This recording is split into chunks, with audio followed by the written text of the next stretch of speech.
Eh, hindi ko naman kasi ini-expect na kung sinabi ko na kay Badet na kay Presidente na hindi ako magsasalita, sabi ko.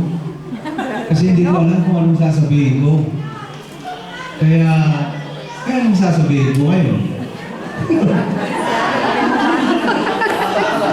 Napakahirap magsalita eh. Oo, yun lang ang alam ko na sasabihin sa bagay, yun lang ang nasa puso ko eh.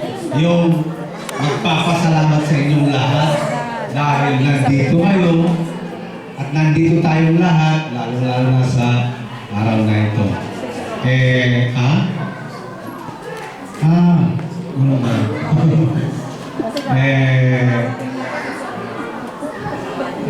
Taos puso kami nagpapasalamat, lalo-lalo na sa ating si Vice Consul. Ako si Consulato. Pasensya na po kayo, talagang wala akong alam na sasabihin. Maraming salamat, happy 20th anniversary. Thank you very much.